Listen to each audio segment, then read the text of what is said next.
Les piliers de la création. L'une des images les plus spectaculaires jamais prises dans le cosmos.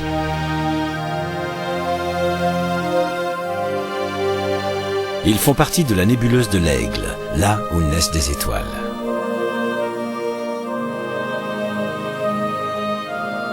Une étoile moribonde dans la nébuleuse l'Œil du Chat. Une autre dans la nébuleuse du Sablier.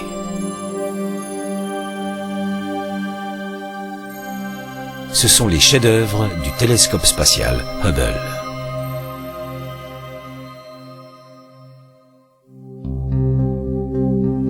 Pour pouvoir pénétrer les profondeurs de l'espace, il faut collecter suffisamment de lumière.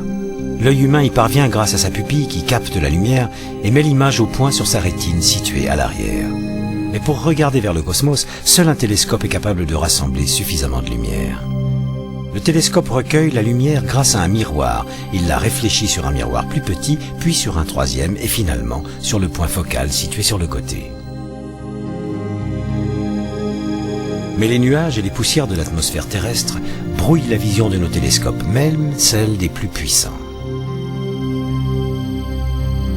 À plus de 4000 mètres d'altitude, à Hawaï, le télescope Keck est à mi-hauteur de l'atmosphère terrestre respirable. Mais les turbulences atmosphériques donnent des images troubles, comme si l'on regardait à travers de l'eau. Dans les îles Canaries, le télescope Herschel est perché bien au-dessus des nuages. Il en va de même pour le VLT, qui se trouve au nord des Andes chiliennes. Les initiales signifient le très grand télescope. Les 4 miroirs distincts qui le composent font chacun 8,20 m de diamètre et sont montés sur des supports anti-distorsion. Ils viennent compenser n'importe quelle déformation que subissent les gigantesques miroirs lorsqu'ils sont orientés vers les différentes régions du ciel. Des images parfaitement au point en provenance du VLT.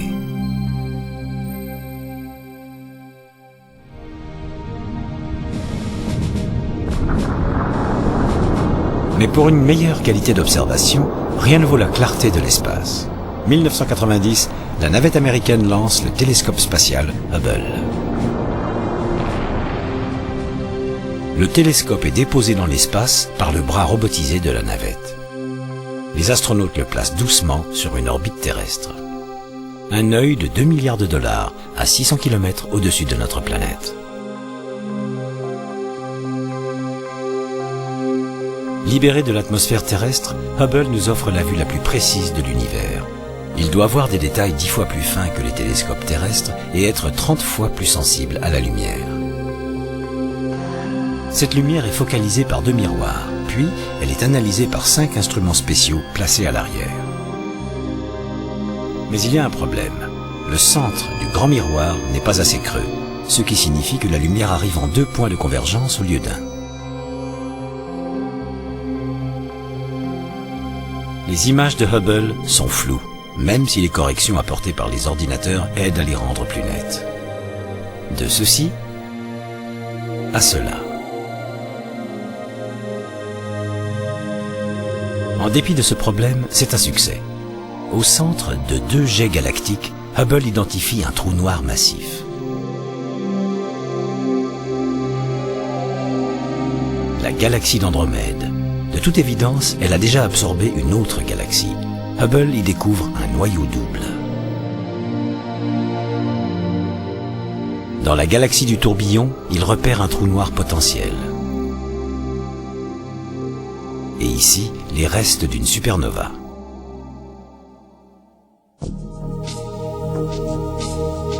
Mais Hubble a besoin d'une réparation. Décembre 93. Une équipe de la navette se prépare pour faire le travail. Hubble est ramené dans la baie de chargement. La première tâche est de remplacer les panneaux solaires, source d'énergie du télescope. Ils provoquaient une vibration. Un des panneaux est démonté pour être ramené sur Terre. L'autre, refusant de se replier, est tout simplement largué dans l'espace.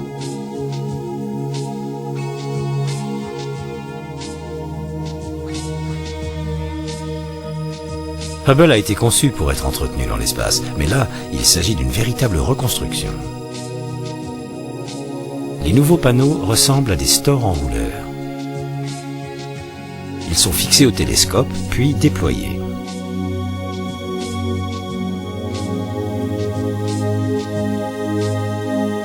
Voici l'essentiel de cette réparation.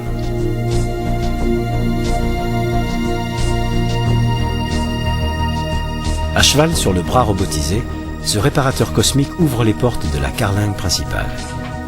Hubble fait la taille d'un bus scolaire. Les instruments sont aussi gros qu'une cabine téléphonique. Ici, il est impossible d'oublier ses outils.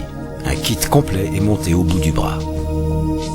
L'objectif est d'installer des optiques qui corrigent la déformation du miroir principal. L'instrument le moins utile de Hubble, un appareil de mesure de lumière, est enlevé et remplacé par un module correcteur. Il faut ensuite replacer une caméra qui constitue à elle seule 50% du savoir-faire scientifique de Hubble. La moitié du temps, les astronautes travaillent à la lumière des projecteurs, car le télescope fait le tour de la Terre en 95 minutes et passe rapidement du jour à la nuit.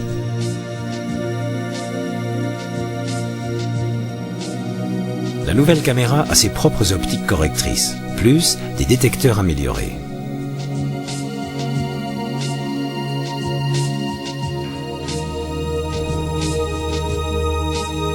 Grâce aux astronautes, la mission connaît un succès retentissant.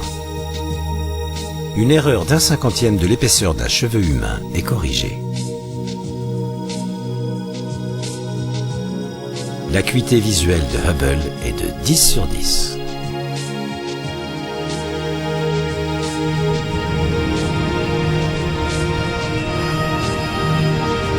Pour le programme de la navette américaine, c'est l'heure de gloire.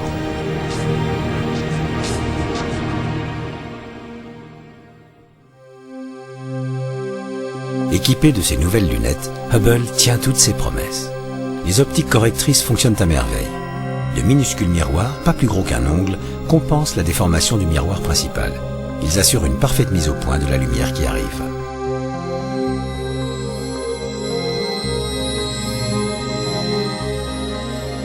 Mars dans ses moindres détails. Même la lointaine Neptune montre ses structures. Mais Hubble est encore plus performant dans les profondeurs de l'espace. Ici, une mosaïque d'images en forme de L reconstitue la nébuleuse d'Orion, dévoilant des naissances stellaires.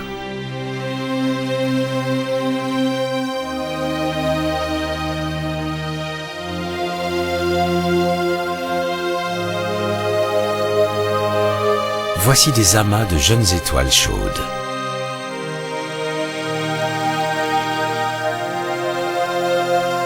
Et les restes d'une supernova.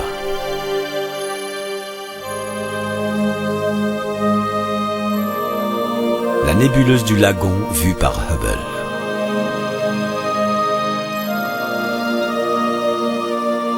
Jamais les détails d'une galaxie n'ont été observés de manière aussi précise. La nébuleuse de l'œuf, en lumière ordinaire, puis en infrarouge.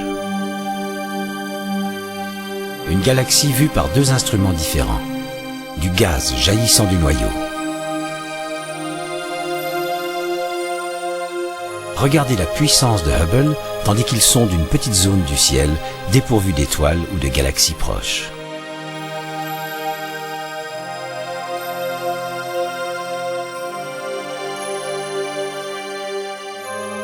De plus en plus profond.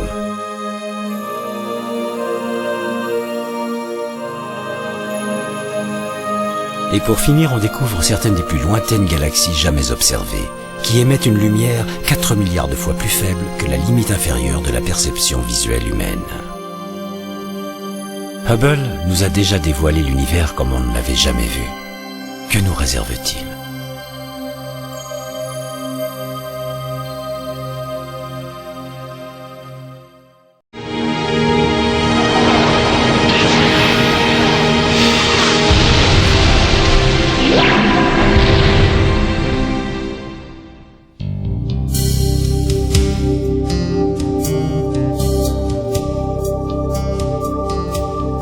L'Australie est le point de départ de ce voyage dans l'espace.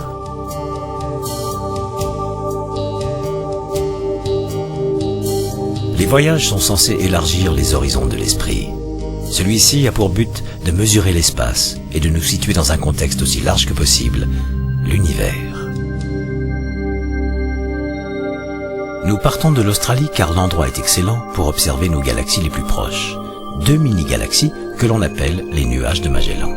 Le petit nuage se trouve au centre, le grand à droite. En 1987, au sein du grand nuage, une supernova explose. En fait, cette supergéante a rendu l'âme il y a plus de 160 000 ans. C'est le temps qu'a mis la lumière de l'explosion pour nous parvenir.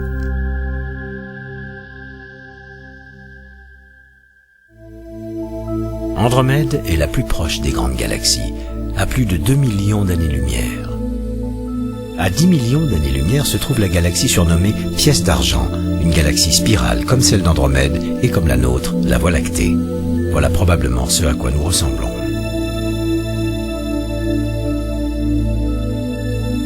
Une spirale vue de dessus, la galaxie M83 qui se trouve également à 10 millions d'années-lumière.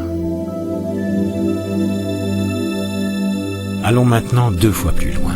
La lumière de cette galaxie met 20 millions d'années pour nous atteindre.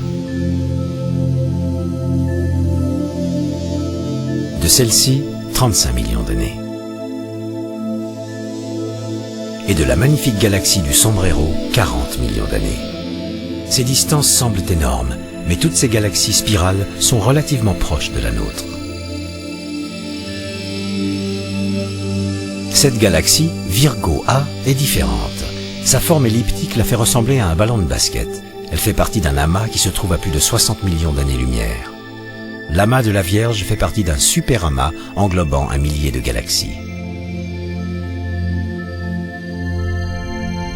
Les galaxies se regroupent en amas à cause de leur attraction gravitationnelle mutuelle.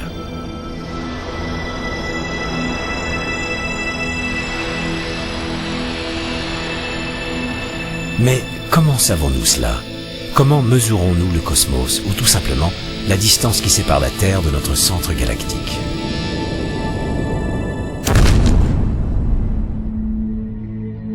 Notre galaxie fait partie des 30 autres qui constituent le groupe local. Ce groupe fait partie d'un amas et cet amas fait lui-même partie d'un super amas. Ces super amas forment des filaments à travers l'univers. Pour réaliser ce modèle, les astronomes s'aident d'étoiles qu'ils appellent les bougies standards. Il y en a une dans cette galaxie, une étoile pulsante qui s'allume et s'éteint aussi régulièrement qu'un mouvement d'horloge. On l'appelle une variable céphéide, une étoile dont la luminosité varie en fonction de sa dilatation ou de sa contraction. Celle-ci est grosse et lumineuse, et ses pulsations sont lentes. Cette céphéide est plus petite et moins lumineuse, ses pulsations sont plus rapides. La variabilité des pulsations dépend donc directement de la luminosité intrinsèque de l'étoile. Ainsi, en connaissant la distance et l'éclat de ces céphéides proches, nous pouvons calculer la distance des céphéides lointaines, céphéides à l'éclat plus faible, mais qui battent au même rythme.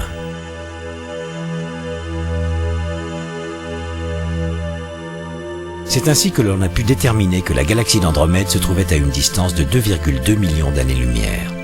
On a comparé les céphéides de notre galaxie avec celles plus faibles d'Andromède.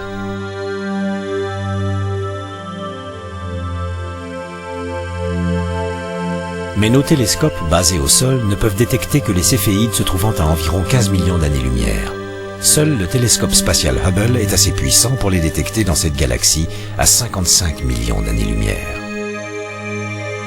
Dans cette galaxie, à plus de 80 millions d'années-lumière.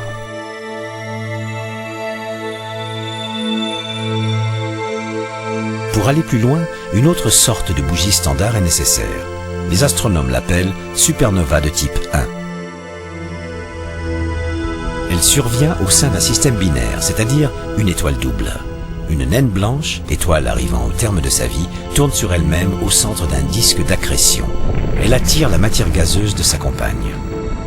Quand cette naine blanche atteint 1,5 fois la masse du Soleil, elle explose. C'est une supernova de type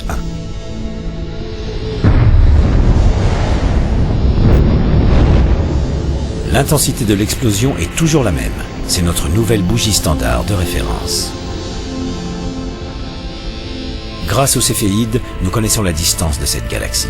Mais parce qu'elle contient aussi une supernova de type 1, on en déduit la distance de notre nouvelle bougie standard. Cette bougie référence, la supernova de type 1, nous permet de sonder les profondeurs de l'espace 100 fois plus loin.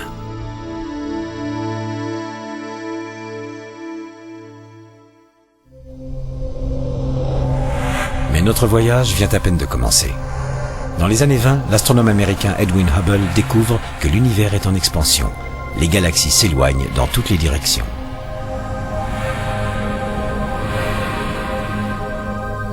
On trouve la preuve de ce phénomène dans leur lumière. Quand une galaxie s'éloigne, les raies de son spectre sont décalées vers le rouge. Plus une galaxie est lointaine, plus elle s'éloigne vite, plus le décalage vers le rouge est grand. La mesure de ce décalage spectral est le meilleur outil pour déterminer la taille et la forme du cosmos. On en déduit que les régions les plus lointaines de l'univers sont distantes de 15 milliards d'années-lumière.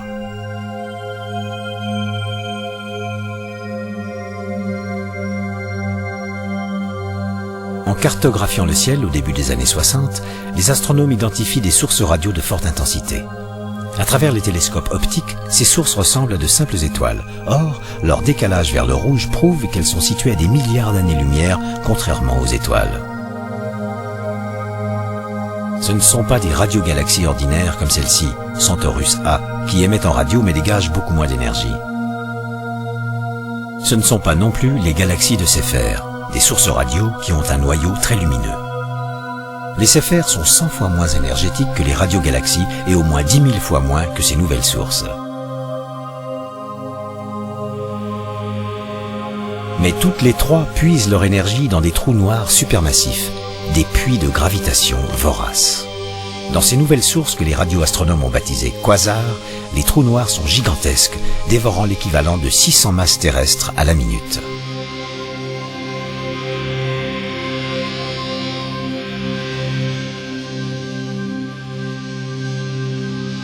Les quasars sont super lumineux. Ce sont les objets les plus énergétiques de tout l'univers, parmi les plus vieux et les plus lointains, avec un décalage vers le rouge énorme.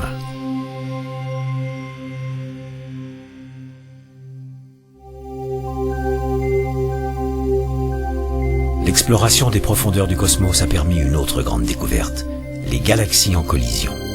Voilà le résultat d'une fusion de galaxies nommée les antennes. Simulées sur ordinateur, les deux spirales n'entrent pas vraiment en collision, mais se croisent l'une l'autre comme des pendules cosmiques.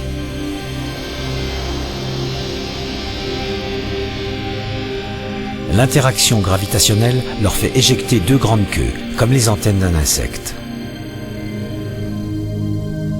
La fusion déclenche une flambée d'étoiles.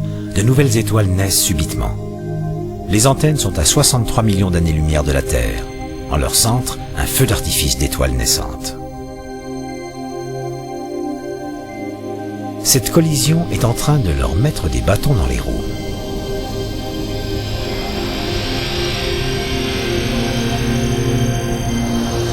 La galaxie intruse vient de passer au travers de l'autre, plus grande, perturbant sa structure interne.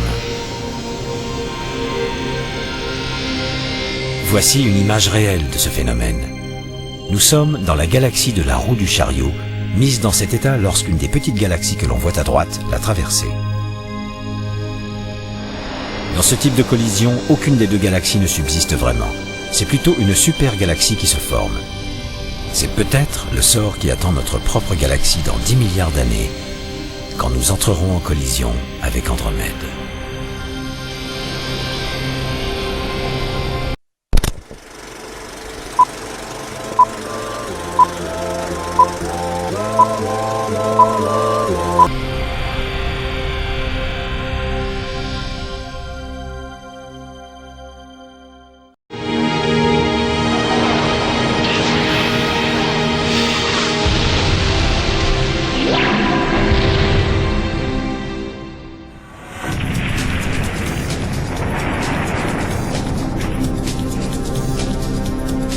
Nous vivons au sein d'un grand mystère. Un mystère appelé univers. Nous sommes capables de le mesurer, de l'analyser, de l'observer et même de l'explorer. Mais qu'est-ce que l'univers? Comment a-t-il commencé? Pourquoi et comment pourrait-il finir un jour?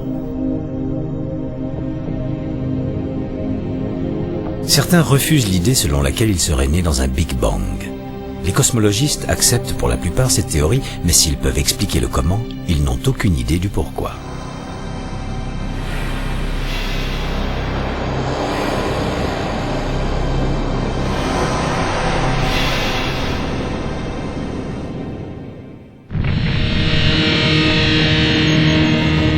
Voici la théorie du Big Bang.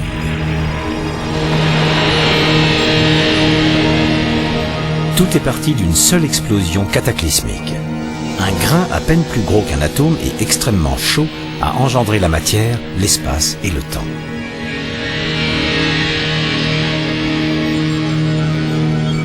Dans la première microseconde, l'univers se dilate pour atteindre la taille d'une galaxie. C'est une véritable soupe de particules qui gonfle sans cesse.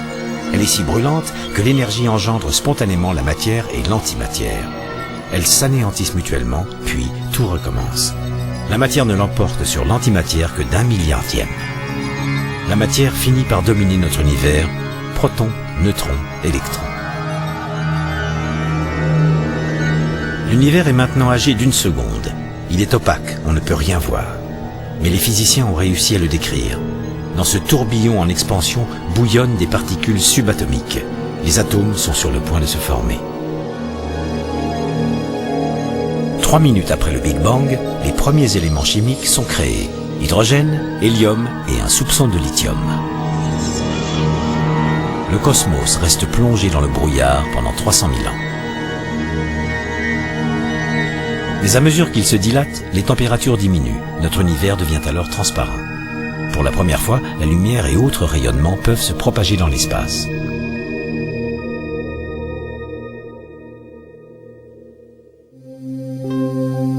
Un télescope ne peut pas nous montrer l'univers primitif. Mais un accélérateur de particules peut le faire.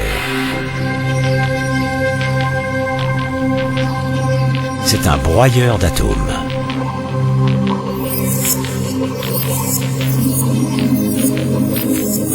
Les particules électrisées sont projetées les unes contre les autres à des vitesses proches de celles de la lumière.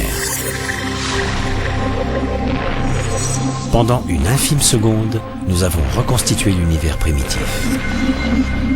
Les collisions reproduisent, l'espace d'un instant, les particules subatomiques qui régnaient en abondance juste après le Big Bang. Le voile se lève peu à peu sur cet univers opaque. En 1965, Robert Wilson et Arno Penzias détectent le premier rayonnement de l'univers visible.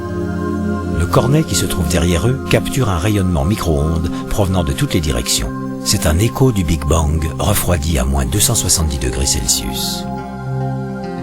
Comme l'univers s'est refroidi, ce signal, en ultraviolet à l'origine, s'est décalé vers les ondes millimétriques. On l'appelle le fond diffus cosmologique. Voici Kobe, l'explorateur du fond diffus. Il donne un sens au rayonnement millimétrique. Comme un thermomètre ultrasensible, Kobe prend la température de l'univers. Il soustrait d'abord celle du système solaire, puis celle de la Voie lactée. Ce qui reste, c'est la carte de la température originelle. De ce premier rayonnement de l'univers visible, on obtient la preuve qu'une structure primitive a émergé.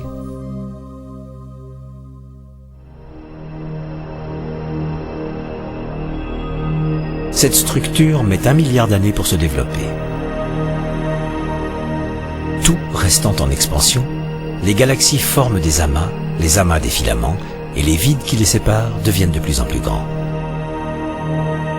Ici, c'est l'attraction gravitationnelle mutuelle qui rassemble les groupes de galaxies en amas et les amas en superamas.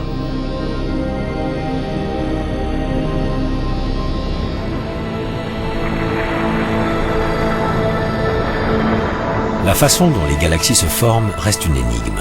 Nous savons comment un superamas comme celui-ci évolue, mais l'histoire individuelle des galaxies est difficile à reconstituer à cause de leurs nombreuses collisions et de leur fusion. Cette simulation réalisée sur ordinateur confirme que l'évolution d'un superamas est d'une grande violence. certaines galaxies sont éjectées directement du système. La gravité mène une danse chaotique qui peut durer des milliards d'années.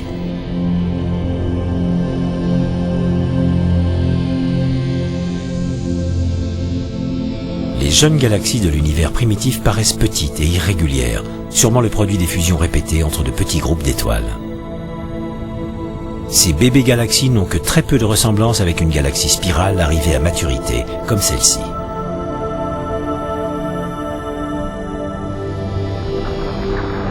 On pense généralement que les galaxies se forment par fusion répétée entre de petits agrégats de matière. La phase de développement ultérieure est mieux comprise. L'interaction entre galaxies est de règle. Souvent, elle tourne au cannibalisme. D'énormes galaxies avalent les plus petites. Cela arrive encore aujourd'hui.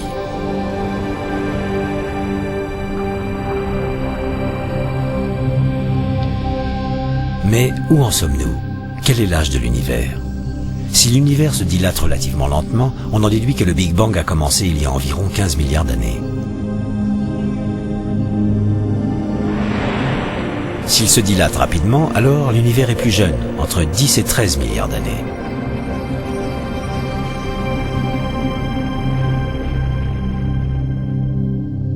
Ainsi, mesurer la vitesse d'expansion est une méthode pour trouver l'âge de l'univers.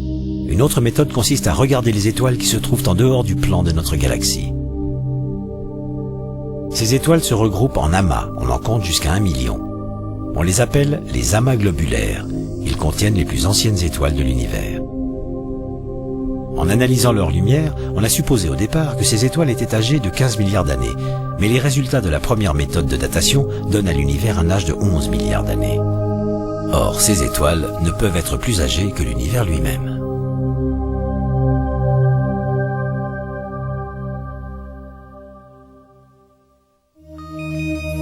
Le satellite Hipparcos nous a aidés à résoudre ce problème.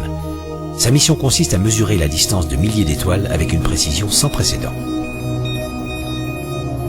Hipparcos utilise la méthode de la parallaxe. Il mesure le déplacement d'une étoile en premier plan par rapport à une étoile plus lointaine.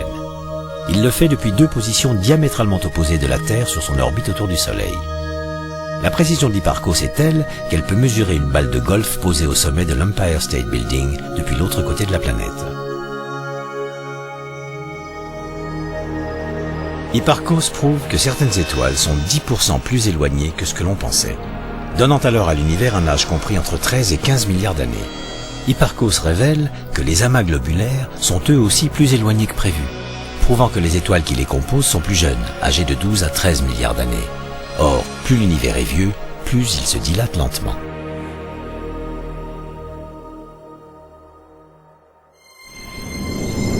Serait-il capable de s'arrêter un jour et de faire machine arrière?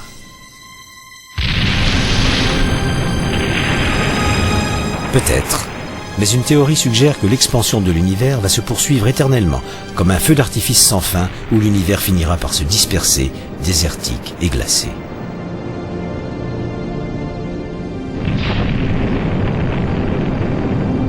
La théorie du Big Crunch est plus spectaculaire. Lorsque l'expansion s'épuise, l'univers vacille. Et il fait machine arrière.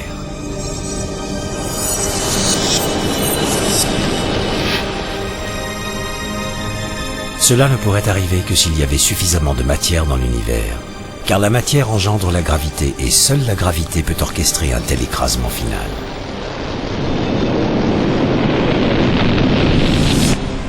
Il y a peut-être assez de matière pour que ce Big Crunch arrive. On pense en effet que 90% de la matière qui constitue l'univers est invisible.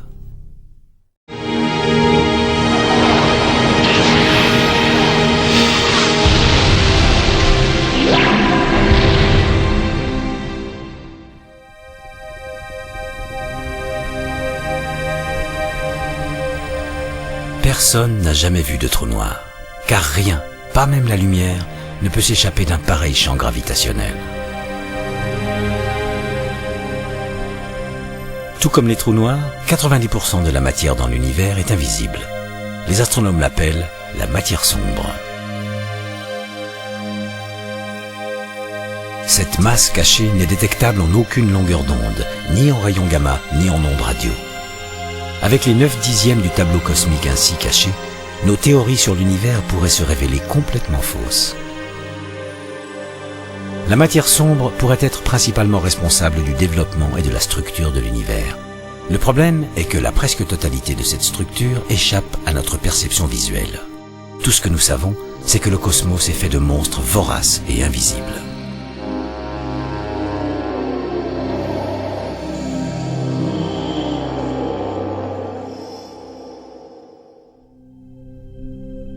Deux étoiles orbitent autour d'un même centre de gravité sous l'effet de leur attraction gravitationnelle mutuelle.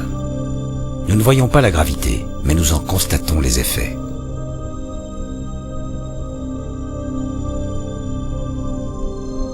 La gravité de la matière sombre affecte la rotation de cette galaxie. Cette rotation se mesure grâce à l'effet Doppler.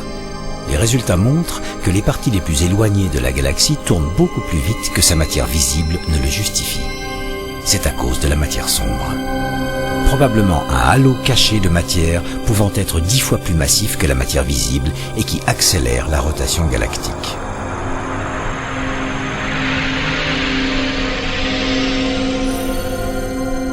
Mais la matière sombre ne doit pas être confondue avec les nuages obscurs qui peuplent cette galaxie. Ce ne sont que de la poussière visible. La masse cachée que nous cherchons exerce une attraction sur ces étoiles. Et l'on devine sa présence dans ces amas de galaxies. Leurs interactions mutuelles laissent à penser qu'il y a là 100 fois plus de matière que ce que l'on voit.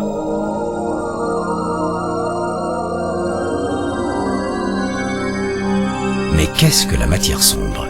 Est-elle composée d'étoiles mortes, d'étoiles avortées ou bien de trous noirs, ou encore de particules subatomiques exotiques?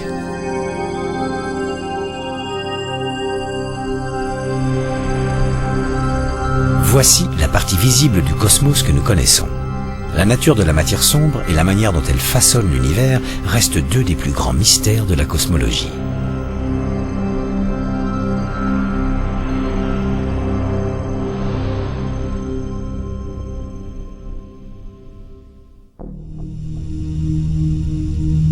Une étoile supermassive attire la matière de son compagnon plus petit. La grosse étoile meurt en devenant une supernova, mais sa partenaire survit toujours sur son orbite et perdant de la matière, car la super-étoile est devenue un trou noir.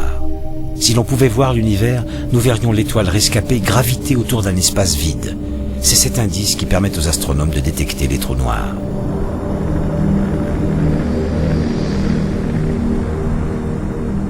En voici un autre. Bien qu'invisible, le trou noir distord la lumière et l'espace dans son voisinage.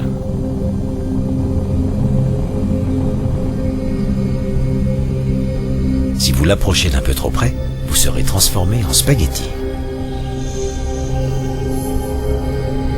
Un trou noir est une étoile morte d'une telle densité et d'une telle gravité que rien ne peut lui échapper. Pour former un trou noir, le noyau de l'étoile qui a explosé doit faire au moins 3 fois la masse du Soleil.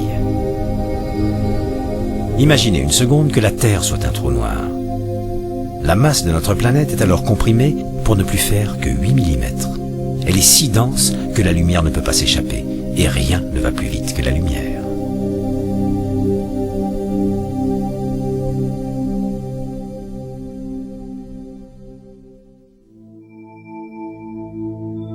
Mais la lumière peut être infléchie, et cela nous aide à détecter la matière sombre. Ici, la lumière d'un lointain quasar voyage vers la Terre. Mettez un gros objet sur son chemin, et l'image se déforme. L'objet peut être une galaxie avec beaucoup de matière sombre et un énorme champ gravitationnel. Une étrange lentille est créée par la gravitation de la matière sombre. L'image est brouillée, puis multipliée, car la gravité attire à elle la lumière du quasar. Depuis la Terre, on voit 4 images du même quasar avec la galaxie lentille au centre. Le degré de courbure de la lumière révèle la quantité de matière sombre qui se trouve dans la galaxie.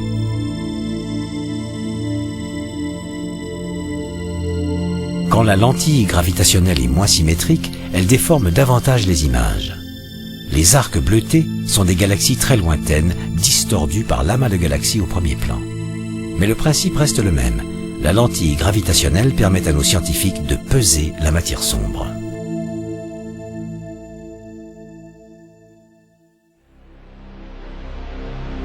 Dans la Voie lactée, enveloppée par des millions d'étoiles qui peuplent le centre galactique, se trouve un anneau de gaz. Sa masse est de 30 000 soleils. Pour beaucoup d'astronomes, un tel tourbillon prouve une seule chose, l'attraction d'un trou noir massif, un gouffre au centre de notre galaxie qui a avalé 1 million de soleils.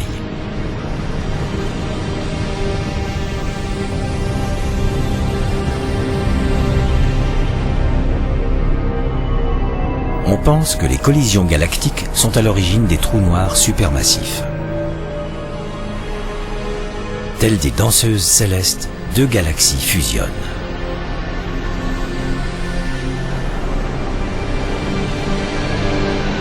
Un trou noir supermassif se forme au moment où les noyaux des deux galaxies s'unissent.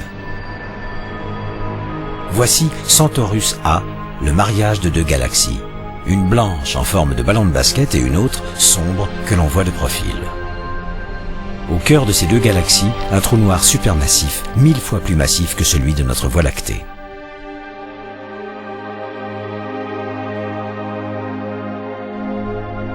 En voilà un autre, aussi gros. Un trou noir supermassif est entouré d'un disque d'accrétion. Soumis à son irrésistible gravité, la matière s'engouffre en spirale vers l'intérieur. Une partie de la matière forme des jets perpendiculaires au disque, sauvée du gouffre grâce à l'onde de choc autour du noyau central. Heure après heure, l'équivalent de 4 masses terrestres est avalé. Ceci est un trou noir supermassif encore plus gros, 2,5 milliards de fois la masse du Soleil.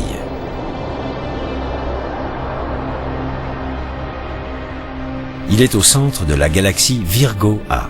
Un grand panache de matière est éjecté dans l'espace.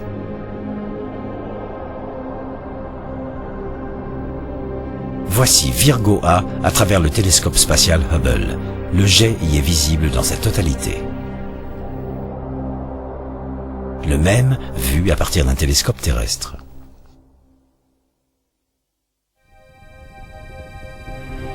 Mais les trous noirs les plus impressionnants sont ceux attachés à des quasars. Les quasars brûlent au centre des galaxies lointaines, si éblouissants qu'ils éclipsent les galaxies elles-mêmes.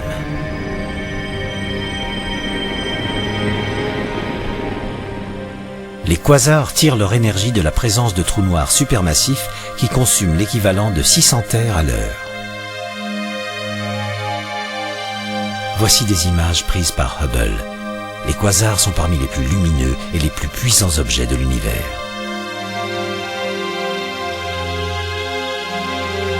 Albert Einstein, le grand physicien du XXe siècle, avait prévu la plupart des effets liés aux objets supermassifs. Sa théorie de la relativité générale explique comment les corps massifs non seulement déforment la lumière, mais aussi l'espace environnant.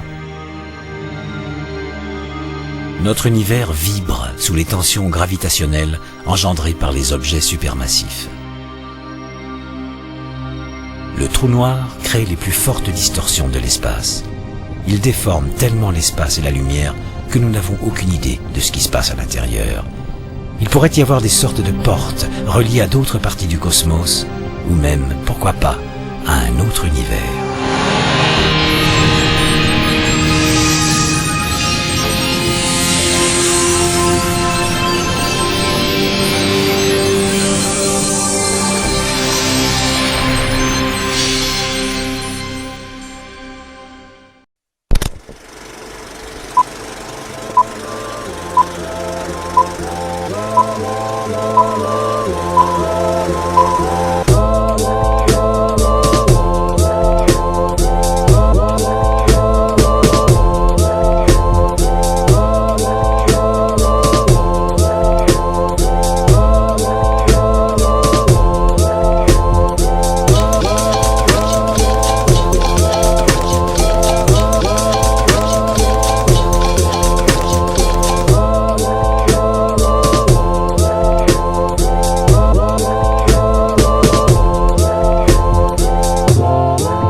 Les piliers de la création.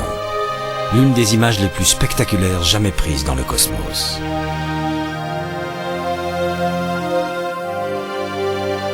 Ils font partie de la nébuleuse de l'Aigle, là où naissent des étoiles.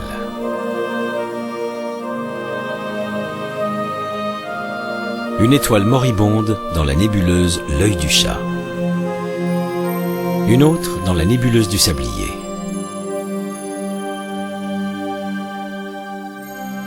Ce sont les chefs-d'œuvre du télescope spatial Hubble.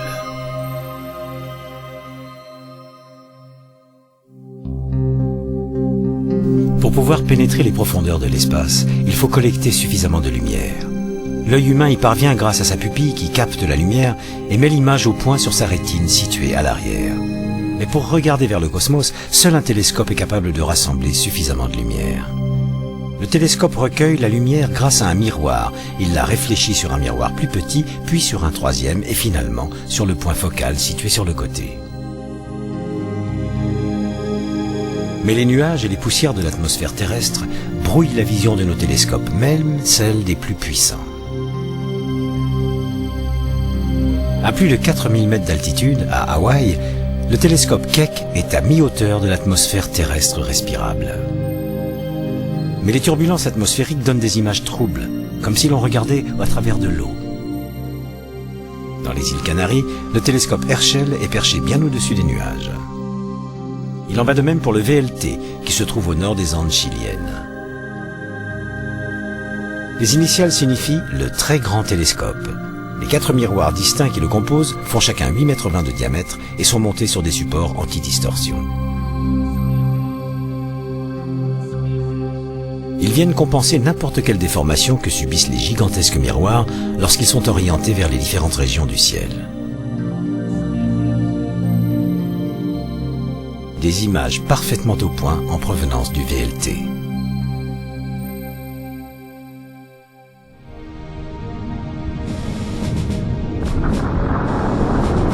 Mais pour une meilleure qualité d'observation, rien ne vaut la clarté de l'espace. 1990, la navette américaine lance le télescope spatial Hubble. Le télescope est déposé dans l'espace par le bras robotisé de la navette.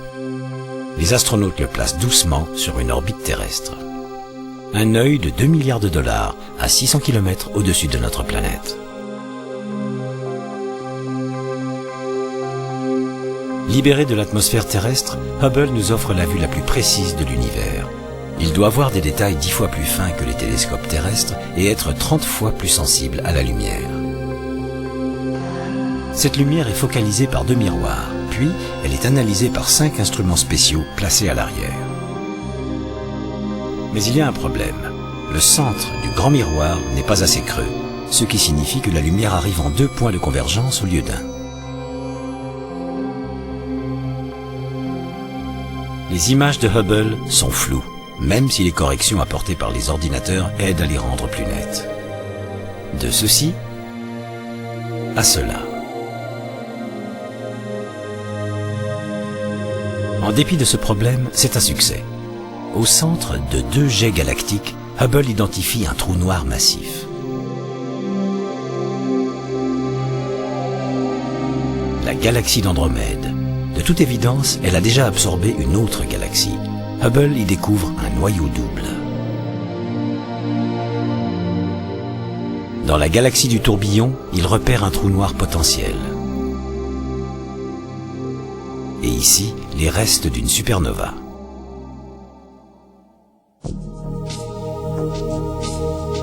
Mais Hubble a besoin d'une réparation.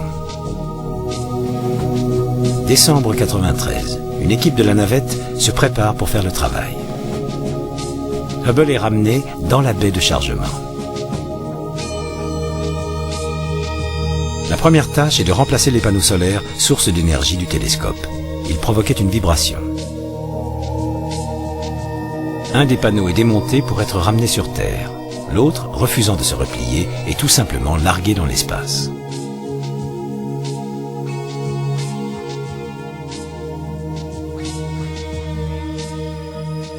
Hubble a été conçu pour être entretenu dans l'espace, mais là, il s'agit d'une véritable reconstruction.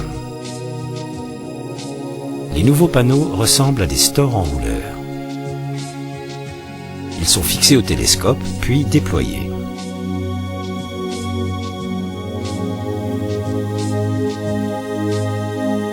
Voici l'essentiel de cette réparation.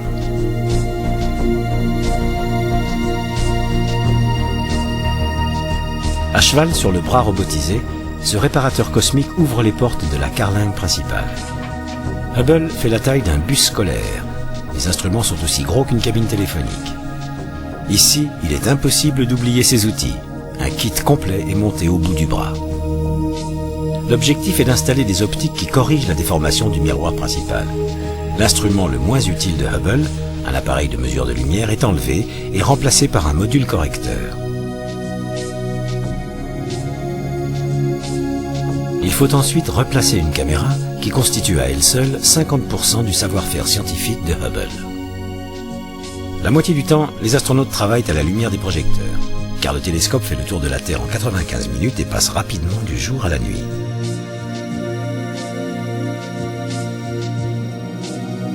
La nouvelle caméra a ses propres optiques correctrices, plus des détecteurs améliorés.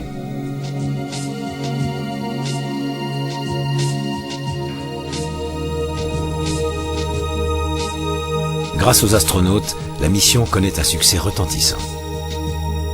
Une erreur d'un cinquantième de l'épaisseur d'un cheveu humain est corrigée. L'acuité visuelle de Hubble est de 10 sur 10.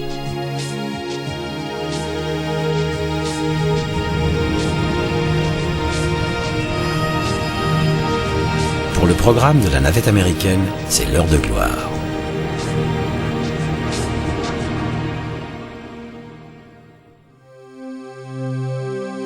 Équipé de ces nouvelles lunettes, Hubble tient toutes ses promesses. Les optiques correctrices fonctionnent à merveille. De minuscules miroirs, pas plus gros qu'un ongle, compensent la déformation du miroir principal. Ils assurent une parfaite mise au point de la lumière qui arrive.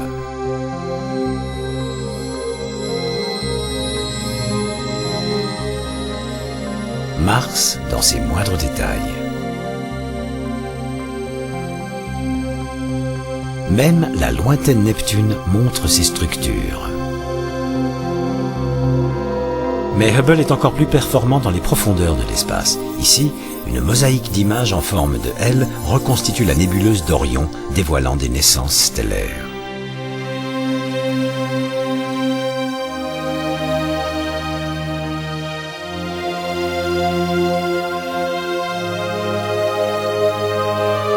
Voici des amas de jeunes étoiles chaudes.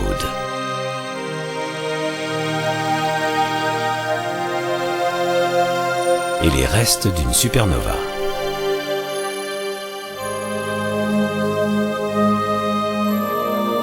La nébuleuse du Lagon vue par Hubble.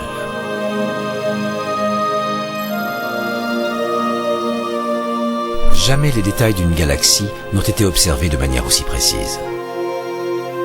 La nébuleuse de l'œuf, en lumière ordinaire, puis en infrarouge. Une galaxie vue par deux instruments différents, du gaz jaillissant du noyau. Regardez la puissance de Hubble tandis qu'il sonde une petite zone du ciel dépourvue d'étoiles ou de galaxies proches.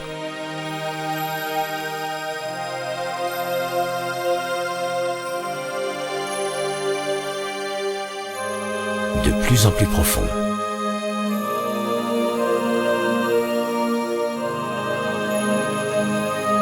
Et pour finir, on découvre certaines des plus lointaines galaxies jamais observées, qui émettent une lumière 4 milliards de fois plus faible que la limite inférieure de la perception visuelle humaine. Hubble nous a déjà dévoilé l'univers comme on ne l'avait jamais vu.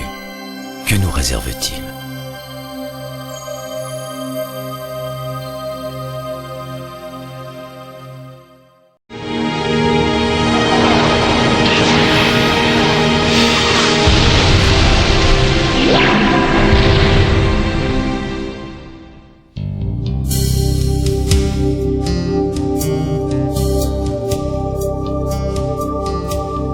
L'Australie est le point de départ de ce voyage dans l'espace.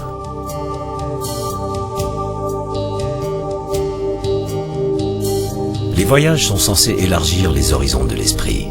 Celui-ci a pour but de mesurer l'espace et de nous situer dans un contexte aussi large que possible, l'univers. Nous partons de l'Australie car l'endroit est excellent pour observer nos galaxies les plus proches. 2 mini-galaxies que l'on appelle les nuages de Magellan. Le petit nuage se trouve au centre, le grand à droite. En 1987, au sein du grand nuage, une supernova explose. En fait, cette supergéante a rendu l'âme il y a plus de 160 000 ans. C'est le temps qu'a mis la lumière de l'explosion pour nous parvenir.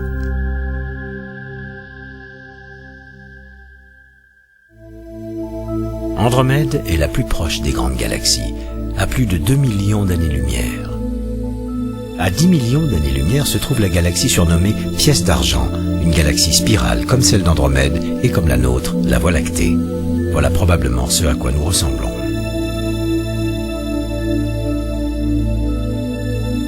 Une spirale vue de dessus, la galaxie M83 qui se trouve également à 10 millions d'années-lumière.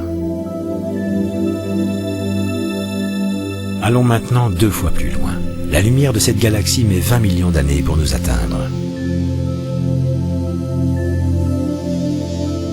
De celle-ci, 35 millions d'années. Et de la magnifique galaxie du Sombrero, 40 millions d'années. Ces distances semblent énormes, mais toutes ces galaxies spirales sont relativement proches de la nôtre. Cette galaxie, Virgo A, est différente. Sa forme elliptique la fait ressembler à un ballon de basket.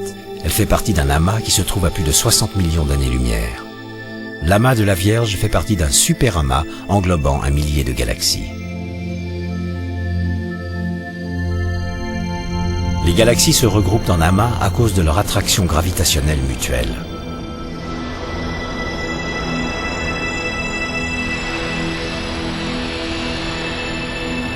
Mais comment savons-nous cela? Comment mesurons-nous le cosmos, ou tout simplement la distance qui sépare la Terre de notre centre galactique?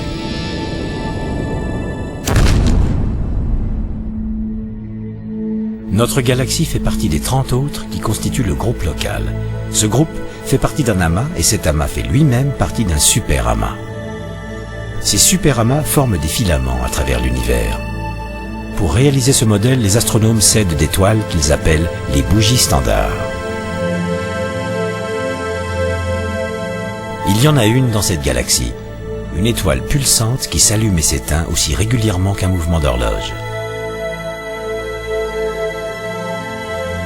On l'appelle une variable céphéide, une étoile dont la luminosité varie en fonction de sa dilatation ou de sa contraction.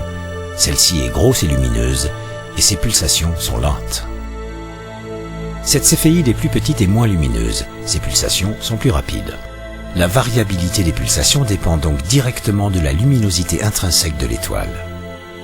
Ainsi, en connaissant la distance et l'éclat de ces céphéides proches, nous pouvons calculer la distance des céphéides lointaines, céphéides à l'éclat plus faible, mais qui battent au même rythme.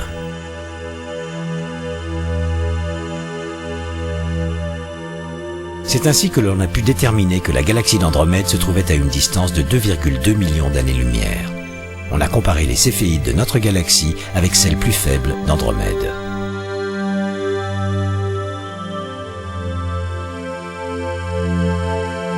Mais nos télescopes basés au sol ne peuvent détecter que les céphéides se trouvant à environ 15 millions d'années-lumière.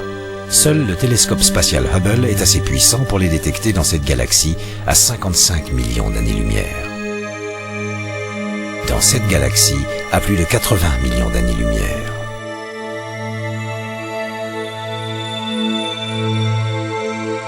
Pour aller plus loin, une autre sorte de bougie standard est nécessaire. Les astronomes l'appellent supernova de type 1. Elle survient au sein d'un système binaire, c'est-à-dire une étoile double. Une naine blanche, étoile arrivant au terme de sa vie, tourne sur elle-même au centre d'un disque d'accrétion. Elle attire la matière gazeuse de sa compagne. Quand cette naine blanche atteint 1,5 fois la masse du Soleil, elle explose. C'est une supernova de type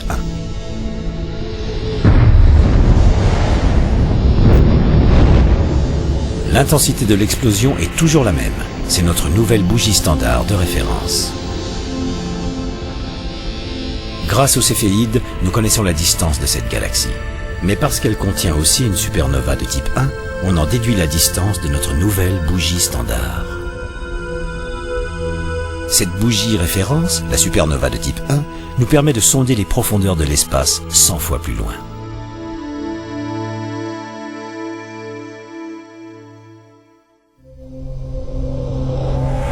Mais notre voyage vient à peine de commencer.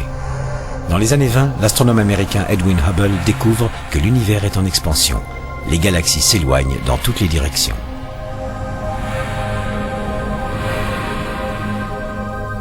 On trouve la preuve de ce phénomène dans leur lumière. Quand une galaxie s'éloigne, les raies de son spectre sont décalées vers le rouge. Plus une galaxie est lointaine, plus elle s'éloigne vite, plus le décalage vers le rouge est grand. La mesure de ce décalage spectral est le meilleur outil pour déterminer la taille et la forme du cosmos. On en déduit que les régions les plus lointaines de l'univers sont distantes de 15 milliards d'années-lumière.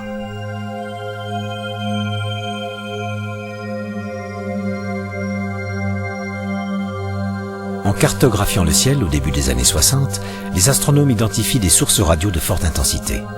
À travers les télescopes optiques, ces sources ressemblent à de simples étoiles. Or, leur décalage vers le rouge prouve qu'elles sont situées à des milliards d'années-lumière, contrairement aux étoiles.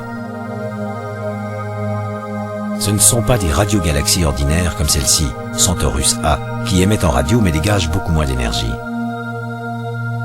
Ce ne sont pas non plus les galaxies de Seyfert, des sources radio qui ont un noyau très lumineux. Les Seyfert sont 100 fois moins énergétiques que les radiogalaxies et au moins 10 000 fois moins que ces nouvelles sources. Mais toutes les trois puisent leur énergie dans des trous noirs supermassifs, des puits de gravitation voraces. Dans ces nouvelles sources que les radioastronomes ont baptisées quasars, les trous noirs sont gigantesques, dévorant l'équivalent de 600 masses terrestres à la minute.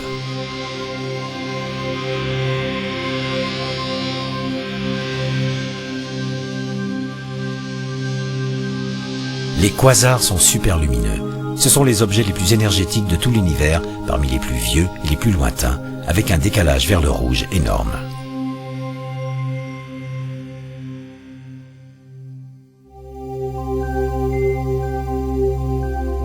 L'exploration des profondeurs du cosmos a permis une autre grande découverte, les galaxies en collision. Voilà le résultat d'une fusion de galaxies nommée les antennes. Simulées sur ordinateur, les deux spirales n'entrent pas vraiment en collision, mais se croisent l'une l'autre comme des pendules cosmiques.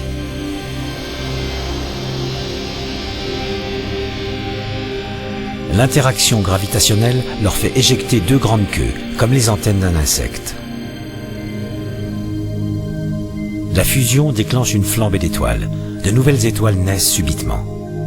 Les antennes sont à 63 millions d'années-lumière de la Terre. En leur centre, un feu d'artifice d'étoiles naissantes. Cette collision est en train de leur mettre des bâtons dans les roues.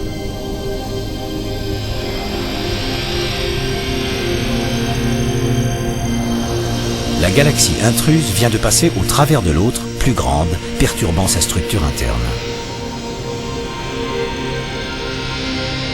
Voici une image réelle de ce phénomène. Nous sommes dans la galaxie de la roue du chariot, mise dans cet état lorsqu'une des petites galaxies que l'on voit à droite l'a traversée. Dans ce type de collision, aucune des deux galaxies ne subsiste vraiment. C'est plutôt une super-galaxie qui se forme.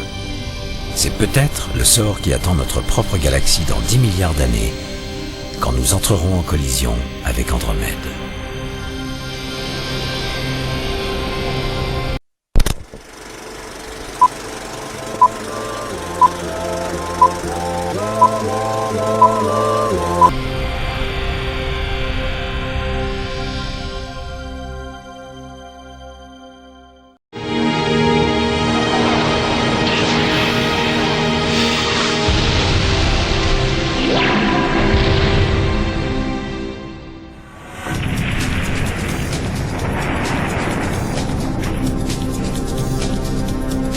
Nous vivons au sein d'un grand mystère.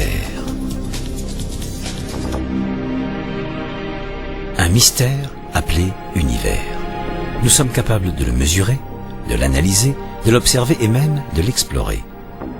Mais qu'est-ce que l'univers? Comment a-t-il commencé? Pourquoi et comment pourrait-il finir un jour? Certains refusent l'idée selon laquelle il serait né dans un Big Bang. Les cosmologistes acceptent pour la plupart cette théorie, mais s'ils peuvent expliquer le comment, ils n'ont aucune idée du pourquoi.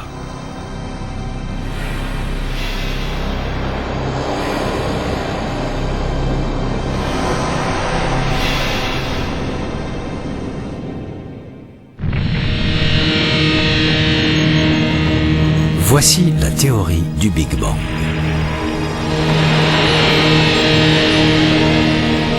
Tout est parti d'une seule explosion cataclysmique.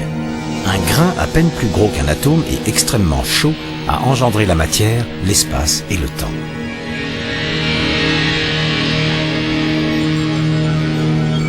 Dans la première microseconde, l'univers se dilate pour atteindre la taille d'une galaxie.